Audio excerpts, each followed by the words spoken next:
They love their water. Okay, not just hang on. Okay, what is going on in here? What is the problem?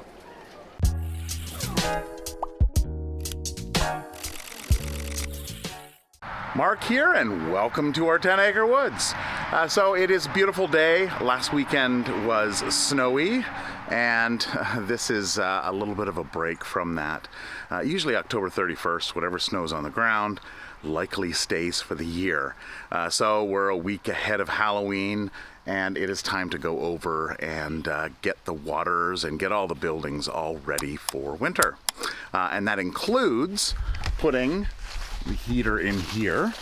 So we're going to do that. This is the Lil'Sping's 2900 water. We had it hooked up, so this hose here was plumbed directly over to our water faucet there. But since it went down to minus 10 Celsius, things had frozen up, and it kind of surprised us. So we're going to clean out this here because of fall. You get those leaves that get in there. And then this top opens up. I've already disconnected the float valve that automatically fills this unit, but there's a heater that goes in there. And then what we do, instead of running heat trace on this, we don't have a lot of animals up front here. We've got, I don't see them, but we got 3 ponies and 2 goats. And we're going to be putting the female goats in here, 4 of them, probably in around the Halloween time. So they don't go through enough water to warrant putting heat trace under to this, and it worked out really well last year. What we did is we cut this little hose here to a perfect length to fill our buckets, and this actually has heat trace that runs inside the building. So this is a no-freeze water tap, so this is good throughout the year. So that's kind of the plan. The automatic waters for the chickens, which is this pipe here, which is now disconnected. So we disconnect that, and we do all of our watering by hand. That runs through and comes to here, and then goes down and over to the waters that are along the building there for the chickens. I see that the animals aren't around, so I'm going to do this quickly as possible,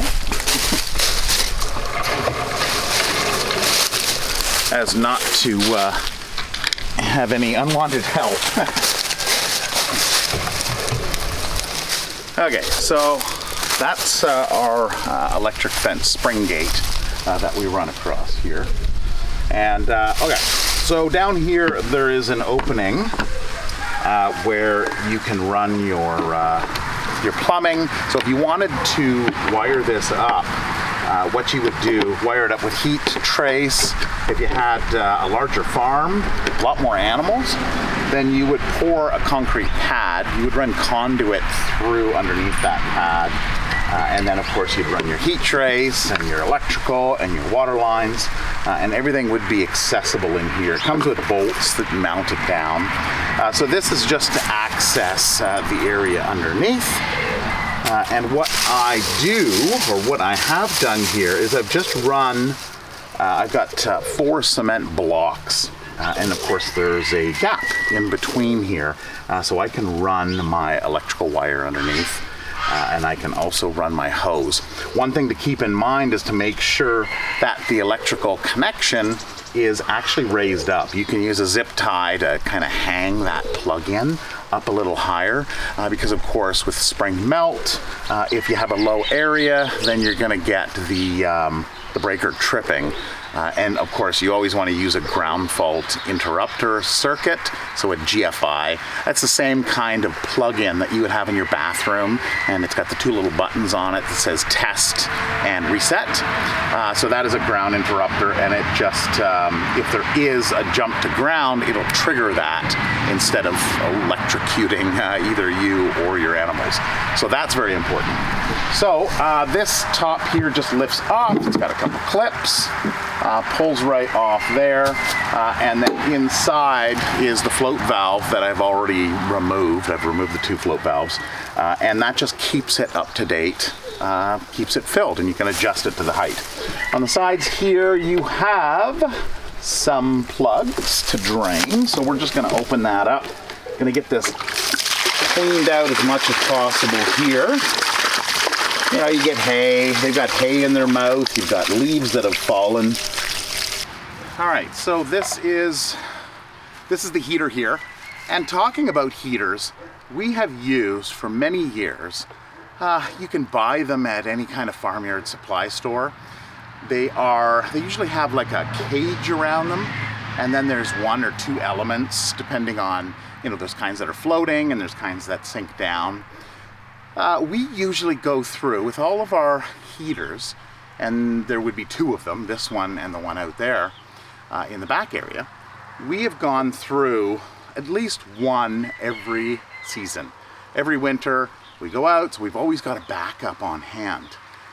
These ones here that came with the Lil'Sping, it's a 500 watt, 120 volt. I think the ones that we have or had are 1200. They're more powerful, but we've been using it on a large water trough.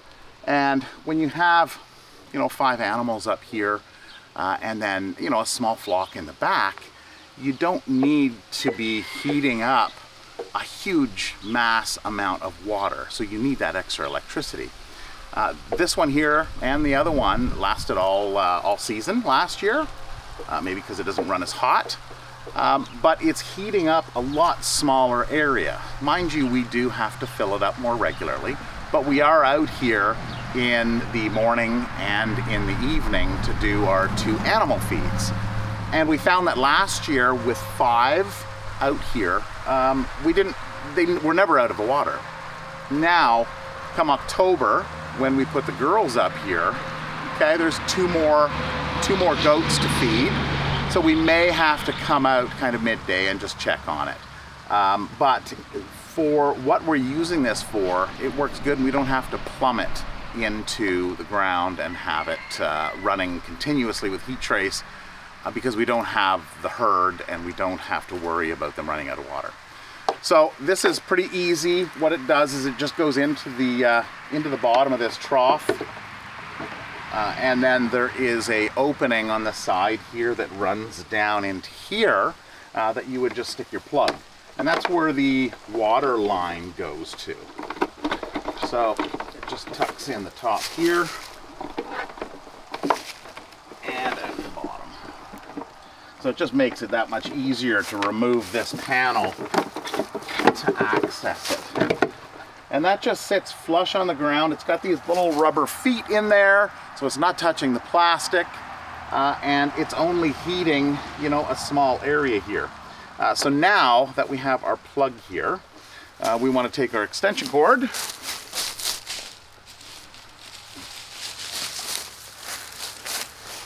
and this will just go through and tuck right underneath where my hose is, because I've got that gap in here. And I've also got some dirt.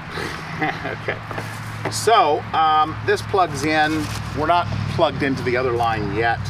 We're probably not going to plug in for a few days because the temperature is supposed to be beautiful like it is now. So this is the area in question that you don't want just lying down on the ground, because of course with spring melt, even if it is a low area and you're pouring in water and you spill, you could get that triggering the ground fault interrupter. So when putting it in here, I will probably get a zip tie and just kind of zip it up to the water hose that's in there, just to kind of keep it up. And that's pretty much it. So we put our plugs back in, and they tighten up just by turning this little screw here. That is essentially it. So if we take a look here, there is our water heater just sitting down right on the base. And this is the area here. This is where the valve plugs into to keep it full, and you can adjust it to the height you want. So that's pretty much it. Nice and easy, and we managed to do it without getting any unwanted attention from the animals. all done and all back together again. So I've run the wire out here and along the edge, including the hose, because we bring our Kubota tractor in here to do snow blowing. And of course, you don't want to be hitting any wires or any hoses.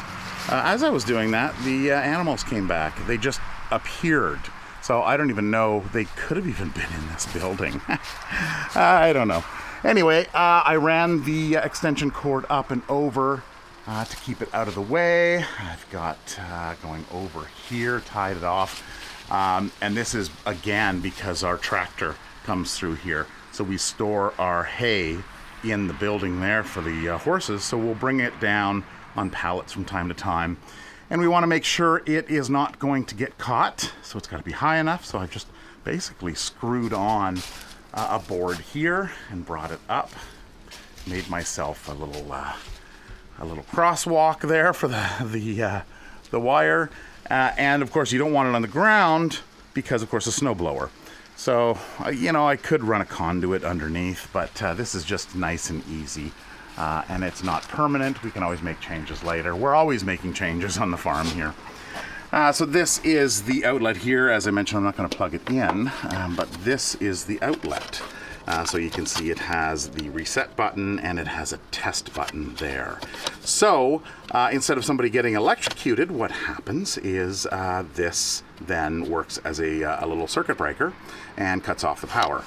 So then you can just come in. If you hit the reset button and it doesn't reset, keeps on clicking, then you know that there's moisture in the line. It's going to ground at some point. So that is very safe and very important to have.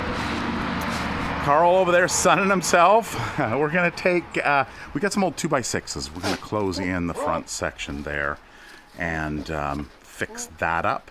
But right now we have some help. There's a neighbor that came along and she's helping put up the plastic back at the animal area. So we're gonna go back there and switch over the waterer there. Because we have a second waterer back there. If you're interested in these waters or electric fence products, wire, chargers, all that stuff, Gallagher Animal Management has partnered with the 10 Acre Woods and we are offering 10% off of your purchase. So you can go over to the link down in the description, punch in 10 Acre Wood on checkout and you get 10% off.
And now our animal shelter.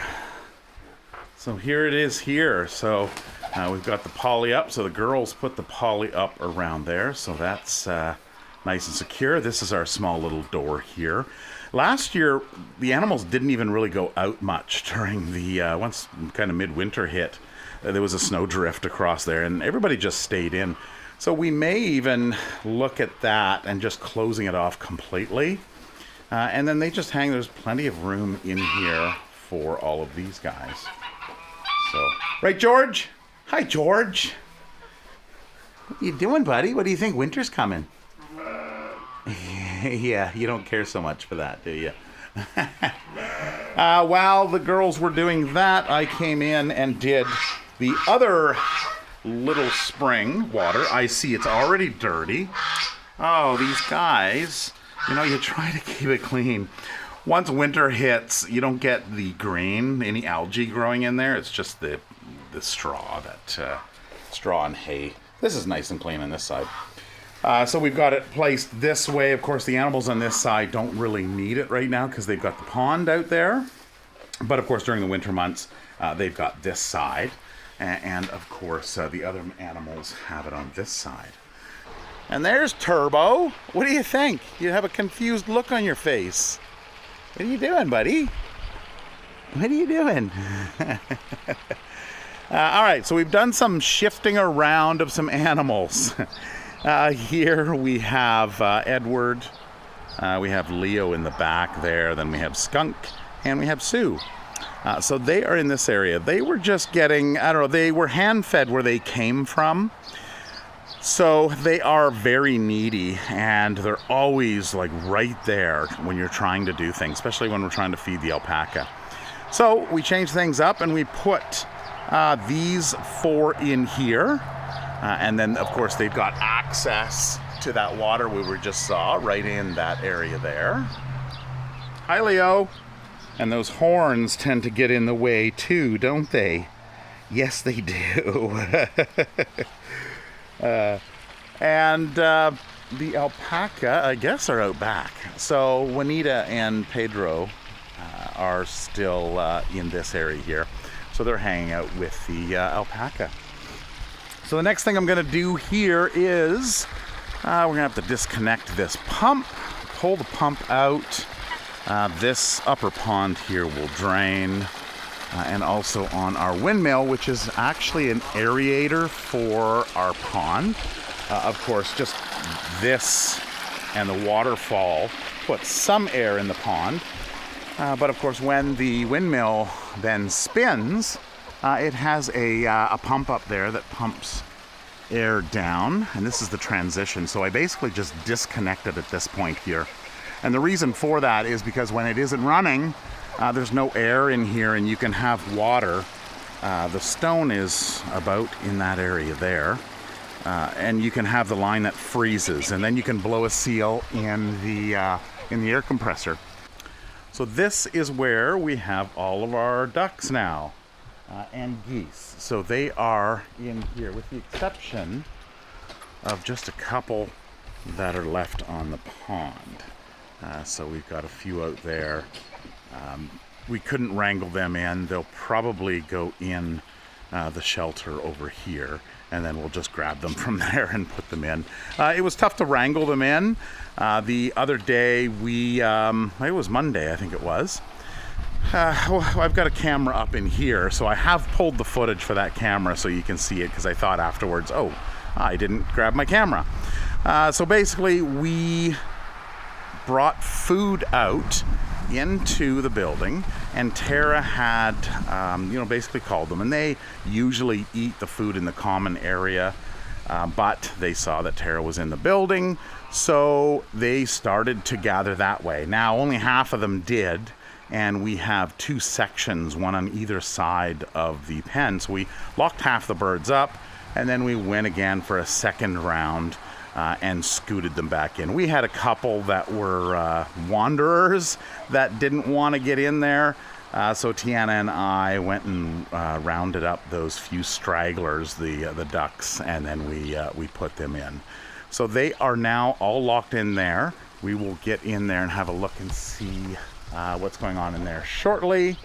Okay, coming into the barn. So first of all, our winter watering. Actually, our summer and winter watering. This is our water station in here, which we don't really use too much during the summer months, other than watering some of the animals that may be in pens without watering systems. So this has a heat trace that we'll plug in, and this runs out towards our well. So this is the old water from when we had a mobile home here. So we're just utilizing this same line. I had to push this line into the water, or into the hose, and it didn't go all the way. So last year we actually had some issues with this line freezing over by the well. It might have been because Tara went and got a little crazy snow blowing with the new Kubota, and the frost went down a little too far. So we'll have to keep an eye on that. maybe run the water midwinter a couple times. But this is that system here. Now, the water here hooks up to this hose and goes out to that spigot that we saw earlier. So that's at the end, and there is heat trace that runs along this line. Now this building remains warm, above freezing all winter, and we don't heat it. We actually cool it. So here is my fresh air intake. So during the winter months, I put this on here, which is basically just a closed dryer vent. Usually this is just disconnected and it's just a pipe, just like that, which basically just goes outside and brings in fresh air. So I've just taken this off because I couldn't do it with one hand. Let's see if I can put it back on with one hand. There we go, much easier. Now what I found last winter was I was getting ice buildup in the line because when the fan was off, not drawing air in, I had humid air in that line. So I put on this, which has the little flap there, and when the air's not coming in, it closes and prevents moisture from getting into the line. So that's what keeps the humidity down, which is very important to be comfortable in the winter months. Okay, here they are. Oh, what? We got a second? I don't know what they're doing here. Something. It's okay. Well, anyway, I'll put it back as I found it. Tara hooked something up. All right. So these are the kids that are usually out in the pen with the 4 newbies. So Sheldon, and we have Lexi, and we have Spice, and Sugar or Snow, and then we have Moana, which is over there. Blackie's in here, and Onyx. So this is where they will be for the winter. We figured we bring the little kids in their first year, so we want to make sure that they're comfortable and you know they're adults and there's not going to be any issue with little ones, right? Yes. So I'm going to come in here. And I am going to show you a few things. One is we don't use heat lamps, so we don't heat it. The heat lamps we have are actually just have regular bulbs in them. Now, this is kind of the heart of the ventilation system. I kind of wired it up years ago. This is what it looks like. So, this has a thermostat. Now, to use this type of system, you have to have one that has cooling or air conditioning. It doesn't work with just the heat one because what happens is when you're using this for a furnace, for example, and you have it to cool, when the temperature goes above the set point, of course, it turns on the air conditioning. But in this case, it actually turns on a relay that is inside this box behind it that energizes this plug and turns on the exhaust fan. So during the winter months, when the temperature gets up too warm, only a couple degrees above zero, then this fan, this exhaust fan, will turn on, vent air out, and then fresh air comes in through that vent that we saw at the other end. So that's key to keeping humidity down because you can get mold growth in your barn, and then of course just dampness. These guys are in here, they're drinking, they're peeing. You want to make sure that you're getting rid of that moisture that comes in here. And then I just hooked on an off sensor or switch, and then a low and a high. So usually during the winter months we just have it on low, and that's good enough. Oh, you guys are getting big, aren't you? So this is our little whoopsie daisy. We had a duck go and hatch out some ducklings for us. 3 batches, so it looks like there is these ones here look Harlequin. Actually, they're starting to look a little harder to distinguish between them. Oh, there's Cayuga there, the all black. These lighter ones are likely Harlequin, and then the other ones are Rowan ducklings. And you guys are wanting water. That's what you want. Watch this. They love their water. Okay, not just hang on. I'm trying to do this in one hand. Ducklings. Okay. Okay, good. You just drank out of that.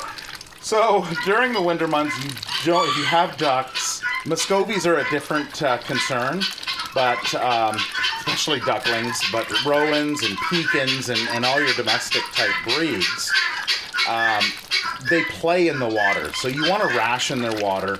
You only want to give them water. We do it twice a day, once in the morning, once in the evening, if they're in this area here, because of course they'll just play in it and make a big mess. So you'll be cleaning it up quite a bit. Okay, what is going on in here? What is the problem? Why are we so loud? There's no predators in here. All right, guinea fowl and chickens. So when they're inside, they don't have access to the dirt that they roll around in and have their baths and kill any parasites that may be. So you want to keep an eye on them. If any of them look lethargic or slow, you pick them up and you look underneath their wing. You just flip their wing up. You'll be able to see the skin underneath the wing on their body. And you just want to take a look there and make sure that there's nothing moving around because they can get bugs. But to counteract that, what we do is we have little bathing stations here. So this actually has what's called diatomaceous earth, or DE for short. You can also use, if you have wood burning stove, you can put the ashes in there, and that works wonderful. And they'll come out and in as needed. So you just have to put a little container in there, and they'll bathe on their own. I wasn't expecting to get this kind of nice treatment when we came just to bring you apples. I thought I would just drop them at the gate. Well, you get nice treats, right?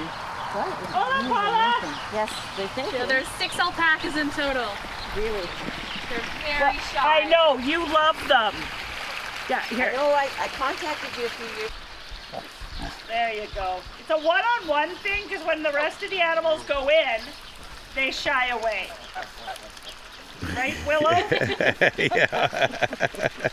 All right. Throw away. Throw away. Cool. Catapult. Throw some Catapult. towards Petey. Petey's looking at Piper's apple. He's like, give me one. Oh, the geese like that? Yeah, geese will eat this too. Really? They tear at him. So I am back at the horse area where we started the video here with the water, and we're going to go in and look at the other side of where the ducks and the rabbits are. So this is the hay area, so we're going to top this up in the coming weeks before the real snow hits. Fill this up, and then this is the door going in to where the pigeons are, of course, and the rabbits. So the rabbits, you can see Edgar right there. I don't know how well you can see him there. Let's just turn that up a bit. There we go. There he is. And Bun Bun, is a white New Zealand, or Flemish. Sorry, it's a Flemish giant. She is likely in the back area there. So that is that. And then on this side we have. No, there should be. There's only one, which is Sid. And he's black, so again he's pretty hard to see over there in the corner. So there he is there. The other three are likely in there as well, in their little house. So that is the rabbit area in there, and then moving out we have all of the ducks and geese. Well, not all of the geese, but most of them anyway. In here, and it is actually pretty warm in here because, well, it's a greenhouse essentially. And here's Fernando. And now there's a wild turkey that was hanging out outside. We see her from time to time. So she didn't come in with Fernando, but maybe she'll stick around the farm, and Fernando will get to meet her in the spring. So here's the outdoor areas where we have the rabbits can go. So they have plenty of room. So usually it's the females on one side and the males on the other. Now Edgar is fixed, so the two of them have their own little honeymoon suite on that side. And then the other three are males. So, and Sid is intact, so we want to keep him away from the girls. And that's it. That's the other side. So they've got two feeders here, and then they've got multiple waters here. And as I mentioned inside, you have to be careful on giving them too much water because they'll play in it. And you can see how mucky it gets. So giving them a rationed amount of water that works good depending on the size of your flock and maintaining that, or else they'll play in it and you'll have ice all over along in here. Sometimes if this freezes out, we don't heat these waters because we feed them twice a day and they drink twice a day. And of course it's winter time, so we'll sometimes shovel some snow inside here as well. The rabbits really enjoy that, and so do the geese and the ducks. So this weekend is a pretty busy weekend, just making sure, double checking and going over everything, making sure it's ready for winter. Also, this weekend starts our classes. So the first class we have is this weekend, and it's a wool processing class. So I will be making a video on that as well. Currently the most popular watched video on our channel has 47,000 views in the last 28 days. And that was, I believe, last year's wool processing class. So maybe it's the time of year, I don't know. Maybe people are going inside and wanting to learn a new trade. But we will be doing a class on that, and I'll be posting it here on YouTube. So stay tuned for that. So that is it for this video. I hope you enjoyed it. If you have any questions or anything, if I missed anything, then please leave it down below in the comments. Like and subscribe if you haven't done so already. It does help out our channel to get it out there and get other people to see what we're about. Anyway, until next video, have a wonderful one, and we'll see you then. Bye-bye.